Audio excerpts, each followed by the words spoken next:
Hello my dear student, welcome to Vivek Education Centre. एक बार फिर आप सभी को स्वागत है एक बार जोरदार वीडियो में। यदि आप लोग भी 20 मार्च को यदि आप लोग भी हिस्ट्री का पेपर देने जा रहे हैं तो आपके लिए वीडियो काफी इंपॉर्टेंट होने वाला है। ठीक है, इससे पहले हम लोगों ने ऑब्जेक्टिव का पूरा सोल्यूशन कर दिए। ठीक है, 70 ऑब्जेक्टिव का आंसर हम लोगों ने बता दिए। इसमें हम लोग ओनली सब्जेक्टिव का बात करने वाले हैं। ठीक है, ओनली सब्जेक्टिव का आंसर की हम लोग बताएंगे। यदि आप लोग चैनल पर पहली बार आए हैं तो चैनल को सब्सक्राइब, लाइक और दोस्तों के साथ ज्यादा शेयर कर लीजिएगा। 100% ओरिजिनल पेपर है। ठीक है, इससे पहले ऑब्जेक्टिव का हो चुका है, चैनल पे जाकर जरूर देख लीजिएगा। और पीडीएफ वगैरह लेना चाहते हैं तो डिस्क्रिप्शन में मेरा व्हाट्सएप ग्रुप है, आप लोग वहां से ज्वाइन कर लीजिए। ठीक है, ज्वाइन करने से आप लोगों का होगा 12th का भी तैयारी करना होगा तो आप लोगों को सभी विषय का ठीक है पीडीएफ फ्री में मिल जाएगा। ठीक है, इसीलिए आप लोग अभी से ही व्हाट्सएप ग्रुप को भी ज्वाइन कर लीजिए। ठीक है, चलिए इससे पहले हम लोगों ने ऑब्जेक्टिव का पूरा सोल्यूशन कर दिए हैं। नहीं देखें तो चैनल पर जाकर जरूर देख लीजिएगा। ठीक है, चलिए इसमें हम लोग सब्जेक्टिव में देखते हैं क्या क्या पूछा गया है। ठीक है, सभी का आंसर की प्रॉपर हम लोग बताएंगे अभी। ठीक है, सभी ऑब्जेक्टिव का आंसर की बता दिए हैं। चलिए सब्जेक्टिव में क्या क्या क्वेश्चन पूछा गया है देखिए। पहला क्वेश्चन है आप लोगों का, पहला क्वेश्चन देखिए। पहले टाइप क्या है, कितना क्वेश्चन हम लोगों को सॉल्व करना है। ठीक है, देखिए 1 से 30 तक लघु उत्तरीय प्रश्न में किन्हीं 15 प्रश्नों का उत्तर दे। प्रत्येक प्रश्न के लिए 2 अंक निर्धारित है, अधिकतम 50 शब्दों में उत्तर देना है। ठीक है, देखिए 30 क्वेश्चन ऑब्जेक्टिव में सब्जेक्टिव में पूछा गया। ठीक है, शॉर्ट टाइप में, जिसमें आप लोगों को किन्हीं 15 को बनाना है, प्रत्येक पर 2 अंक निर्धारित है। ठीक है, चलिए पहला क्वेश्चन देखिएगा क्या पूछा गया है। समांतवाद से आप क्या समझते हैं, समांतवाद से क्या समझते हैं, आप लोग नीचे जाइएगा तो आप लोगों को प्रॉपर आंसर मिल जाएगा। ठीक है, समांतवाद देखिए, समांतवाद से अभिप्राय उन परिवर्तनों से है जो पश्चिमी यूरोप में 8वीं से 14वीं सदियों के बीच घटित हुई। ठीक है, चलिए 2 नंबर क्वेश्चन देखिएगा आप लोग, 1 नंबर का आप लोग नोट कर लिए होंगे। ठीक है, यदि पीडीएफ लेना चाहते हैं तो डिस्क्रिप्शन में मेरा व्हाट्सएप ग्रुप, टेलीग्राम ग्रुप दोनों को ज्वाइन कर दीजिए। ठीक है, चलिए 2 नंबर क्वेश्चन क्या है, होमेज प्रथा क्या थी, होमेज प्रथा क्या थी। 2 नंबर का आप लोग प्रॉपर आंसर नीचे से जाकर देख सकते हैं। ठीक है, होमेज प्रथा क्या थी। इस प्रथा के तहत कुंवारी लड़की को धर्म के नाम पर ईश्वर के साथ विवाह कराकर मंदिरों को दान कर दिया जाता था। चलिए 3 नंबर क्वेश्चन का आप लोग देखिएगा, 3 नंबर क्वेश्चन क्या पूछा गया। ठीक है, चर्च की आय के मुख्य स्रोत क्या थे, चर्च की आय के मुख्य स्रोत क्या थे। चलिए इसका बिल्कुल ही राइट आंसर आप लोग नोट कीजिएगा यहाँ पर 3 का। चर्च की 1 वर्ष के अंतराल में कृषक से उनकी उपज का 10वां भाग लेने का अधिकार था, जिससे तीथे कहते थे। अमीरों द्वारा अपने कल्याण और मरणोपरांत अपने रिश्तेदारों के कल्याण हेतु दिया जाने वाला दान भी आय का एक प्रमुख स्रोत था। चलिए 4 नंबर क्वेश्चन देखिए क्या पूछा गया है। 4 नंबर है नाइट्स, नाइट्स कौन थे, नाइट्स कौन थे। 4 नंबर का आप लोग नीचे जाइएगा तो आप लोगों को प्रॉपर आंसर मिल जाएगा। ठीक है, नाइट्स घुड़सवारियों योद्धा होते थे, उनकी सैन्य सेवा के एवज में राजा उन्हें ये उपाधि प्रदान करता था। ठीक है, चलिए अगला क्वेश्चन देखिएगा। 5 नंबर क्वेश्चन क्या पूछा गया, आप लोगों को 15 क्वेश्चन सॉल्व करना है, ध्यान में रख के। ठीक है, 15 ही क्वेश्चन आप लोगों को बनाना है। चलिए 5 नंबर क्या है, कुरिल ताई से आप क्या समझते हैं। इसका बिल्कुल ही राइट आंसर आप लोग नीचे में देख सकते हैं, प्रॉपर दिया हुआ है। इसके प्रमुख प्रभुत्व को देखते हुए मंगोल कबीलों के सरदारों की एक सभा में मान्यता मिली और उसे चंगेज खां या सार्वभौम शासक की उपाधि देने के साथ महानायक घोषित किया गया। कुरिल ताई से मान्यता मिलने तक वे मंगोलों की एक सुसंगठित सेना तैयार कर चुका था।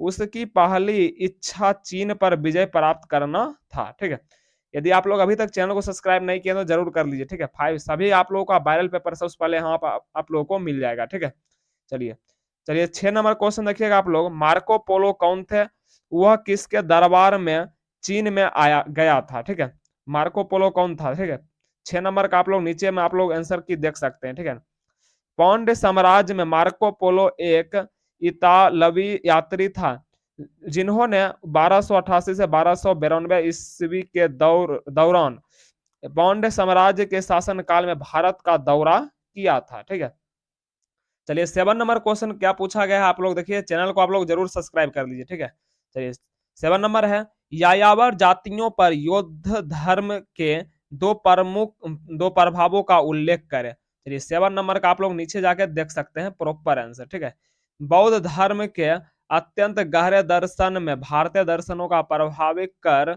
समृद्ध किया। साथ ही स्वदेशी तथा विदेशी कला के संश्लेषण द्वारा भारतीय कला एवं स्थापत्य की नई शैलियां विकसित की।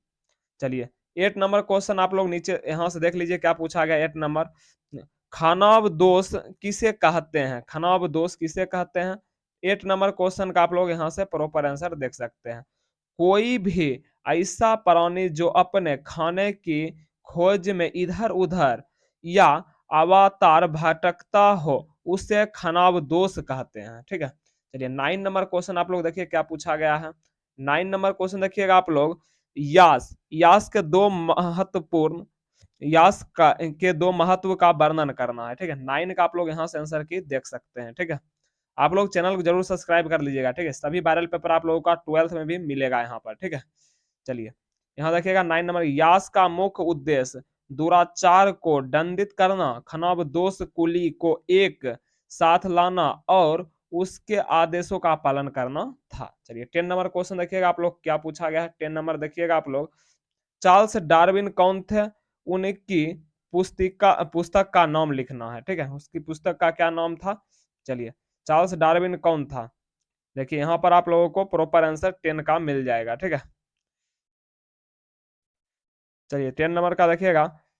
जातियों का उद्भव विकासात्मक परिवर्तन के कारण हुआ और यह वैज्ञानिक थ्योरी भी सबसे पहले उन्होंने ही दी कि प्राकृतिक चयन वह प्रक्रिया है जिसके माध्यम से इस तरह के परिवर्तन होते हैं।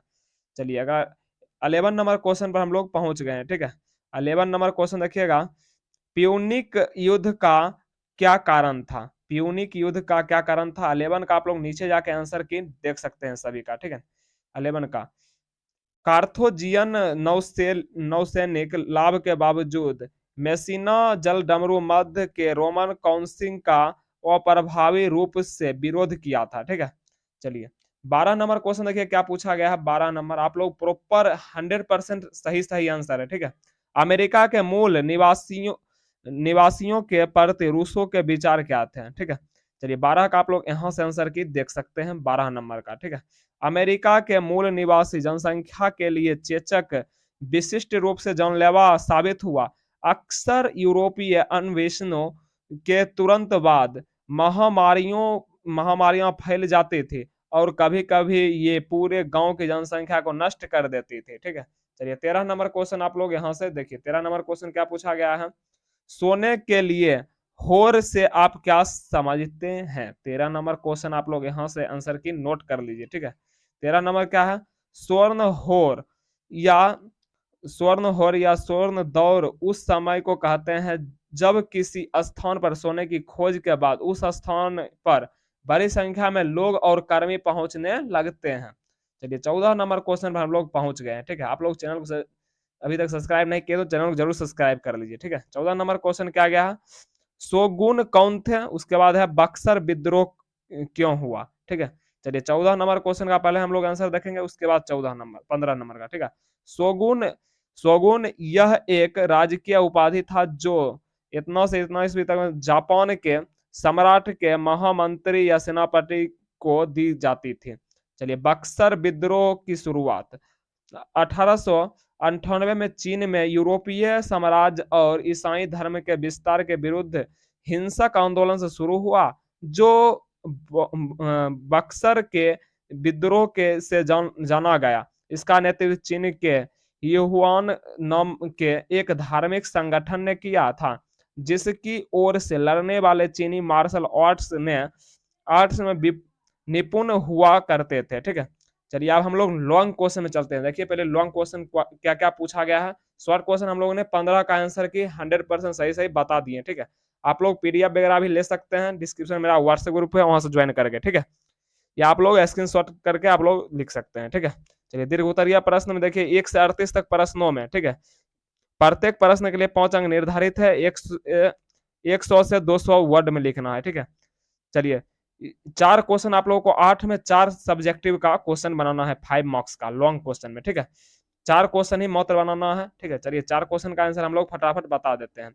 मेसोपोटामिया सभ्यता में लेखन कला के विकास का वर्णन करना है। ठीक है, चलिए यहाँ पर आप लोग नीचे आइएगा तो और नीचे आइएगा तो आप लोगों को प्रॉपर आंसर मिल जाएगा 31 का। ठीक है, मेसोपोटामिया की कीलाकार लेखन कला में किसी एक व्यंजन या अक्षर को व्यक्त नहीं किया जाता था, बल्कि किसी अक्षर समूह को ध्वनि का प्रतीक बनाया जाता था। इस कारण लेखन कला को सैकड़ों में चिन्ह सीखने पड़ते थे और एक इस लिपि को गीली पट्टी पर लिखकर सूखने की के लिए छोड़ दिया जाता था। ठीक है, आप लोग इतना लिख दीजिएगा, 5 में 5 आप लोग को नंबर मिल जाएगा। ठीक है, चलिए 31 नंबर क्वेश्चन देखिएगा आप लोग। 31 नंबर क्वेश्चन क्या पूछा गया? सामंतवाद के पतन के कारणों की विवेचना करना है। ठीक है, चलिए 32 नंबर आप लोग यहां से नोट कर सकते हैं। 32 नंबर देखिएगा, कुछ विद्वानों का मानना है कि व्यापारों के फिर से उभरने और विकसित होने पर फलस्वरूप नगरों का विकास सामंतवाद के पतन का मुख्य कारण था। अन्य विद्वानों का प्रौद्योगिकीकरण का स्तर, कृषि के उत्पादकता, जनसंख्या संबंधी बदलाव और ग्रामीण परिदृश्य में परिवर्तन जैसे अन्य मुद्दे सामंतवादी के पतन के लिए जिम्मेदार थे। ठीक है, चलिए 33 नंबर क्वेश्चन देखिए आप लोग। 4 क्वेश्चन बनाना है, 2 बता दिए। तीसरा नंबर क्वेश्चन देखिएगा, 11वीं सदी में नगरों के उदय का कारणों की विवेचना करना है। ठीक है, 33 का आप लोग यहाँ से नोट कर सकते हैं। ठीक है, वस्तुतः 10वीं और 11वीं सदियों के व्यापार के पुनरुद्भव ने भारत के विभिन्न भागों में नगरीय प्रसार की प्रक्रिया को प्रेरित किया। तथापि ईरानी साम्राज्य की नगरीय संस्कृति की परंपरा के तत्वों के साथ इस्लाम के प्रवेश ने इस प्रक्रिया को और तेज कर दिया, जिसके कारण आर्थिक सांस्कृतिक विनियमों के केंद्रों के रूप में अनेक। ठीक है, चलिए 34 नंबर आज का लास्ट यानी 4 नंबर क्वेश्चन देखते हैं लॉन्ग में। ठीक है, 4 नंबर यानी 34 नंबर देखिएगा, चंगेज खां के नेतृत्व में मंगोलों के विजय अभियान का वर्णन करना है। चलिए 34 नंबर का आप लोग यहाँ से देख सकते हैं। ठीक है, चलिए चंगेज खां ने गजनी और पेशावर पर अधिकार कर लिया तथा ख्वारिज्म वंश के शासक अलाउद्दीन मुहम्मद को कैस्पियन सागर की ओर खदेड़ दिया, जहां 1220 में उनकी मृत्यु हो गई।